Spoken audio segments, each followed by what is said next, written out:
Que se passe-t-il lorsque l'on multiplie un nombre décimal par une puissance de 10 ?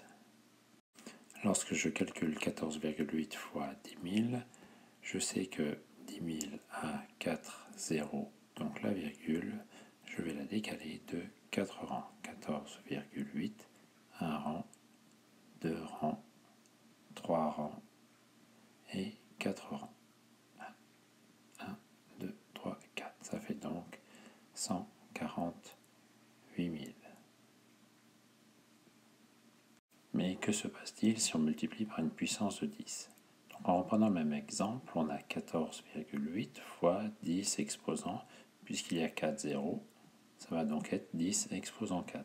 Donc quand je vois un énoncé comme ça, je sais que comme je multiplie par 10, je vais décaler la virgule de combien de rangs ? 4 rangs. Le problème, c'est est-ce que je vais la décaler vers la droite ou vers la gauche ? Eh bien, 4 est positif. Or, vous savez que sur la droite graduée, les nombres positifs, on les note à droite et les nombres négatifs, on les note à gauche. Donc là, je vais me décaler la virgule vers la droite. Donc j'ai 14,8, donc 1 rang, 2 rangs, 3 rangs, 4 rangs. Ça fait bien 148 000 comme je l'avais découvert avant. Un autre exemple, 0,0052 fois 10 exposant 6. Je vais donc décaler la virgule de 6 rangs, et comme 6 est positif, de 6 rangs vers la droite.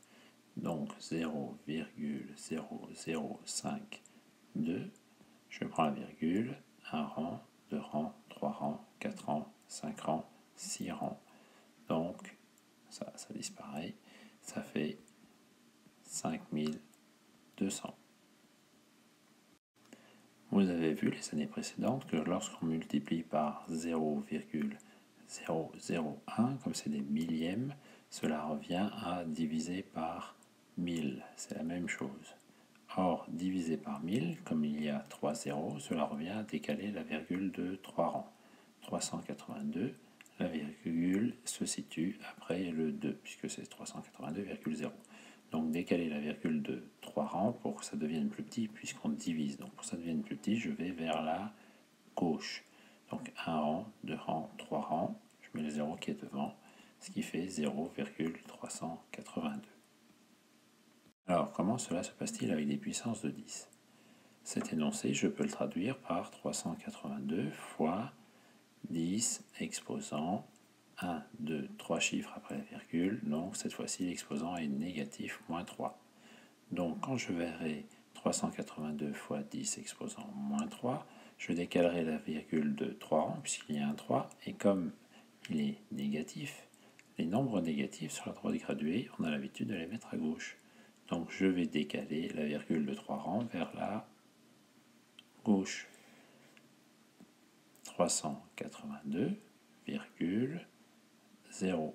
La virgule, je la décale de 3 rangs vers la gauche. 1, 2, 3, j'arrive ici. Donc ce qui fait un résultat de 0,382. Un autre exemple, 2 600 000 multiplié par 10 exposant 5, on me demande d'écrire ce nombre, enfin ce calcul, sous la forme d'un nombre décimal. C'est-à-dire qu'il ne doit plus y avoir la puissance de 10, il n'y aura qu'un nombre avec des virgules. Donc je sais qu'en multipliant par 10 exposant moins 5, je vais décaler la virgule de 5 rangs et de 5 rangs vers la gauche, parce que moins 5 est négatif et les négatifs on les note à gauche. Donc je réécris 2 600 000, la virgule est ici, et je la décale de 5 rangs vers la gauche, 1, 2, 3, 4 et 5. Je la mets donc ici. Le résultat final est 26.